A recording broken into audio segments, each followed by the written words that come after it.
Mantan Ketua Komisi Pemberantasan Korupsi, KPK, Abraham Samad mengungkap isi pertemuannya dengan Presiden Prabowo Subianto bersama sejumlah tokoh nasional di kediaman Prabowo di Jalan Kertanegara, Jakarta Selatan.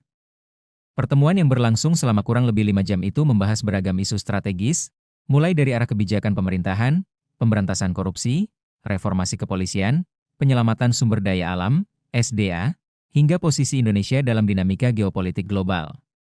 Samad mengatakan, pertemuan tersebut digelar pada Jumat sore hingga malam, 30 Januari 2025. Ia diundang dalam kapasitas sebagai mantan pimpinan KPK. Selain dirinya, sejumlah tokoh lain turut hadir, di antaranya Presiden Prabowo Subianto, Menteri Luar Negeri Sugiono, Menteri Sekretaris Negara, Djafri Syamsuddin, serta Purnawirawan TNI Maijen Zaki Makarim. Dari kalangan akademisi, hadir pula Profesor Siti Zuhro dari Badan Riset dan Inovasi Nasional, BRIN, serta beberapa tokoh lain. Menurut Samad, suasana pertemuan berlangsung santai namun substansial. Prabowo, kata dia, memaparkan secara panjang lebar berbagai program pemerintah, termasuk strategi penyelamatan sumber daya alam dan hasil pertemuannya dalam Forum Ekonomi Dunia di Davos, Swiss. Paparan tersebut diselingi canda, namun tetap syarat dengan pembahasan kebijakan yang serius.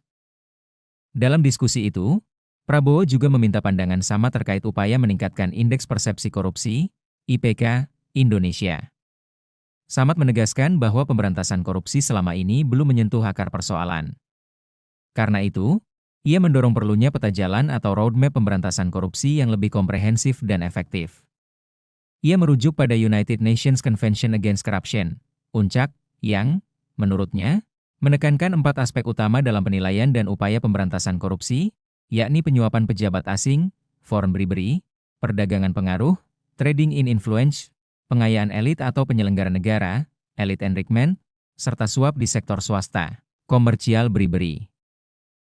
Keempat aspek tersebut dinilai belum ditangani secara optimal di Indonesia.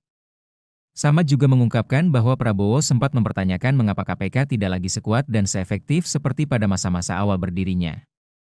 Menurut Samad, salah satu penyebab utamanya adalah revisi Undang-Undang KPK pada 2019 yang memangkas kewenangan lembaga tersebut dan menggeser posisinya dari lembaga independen menjadi berada di bawah rumpun eksekutif.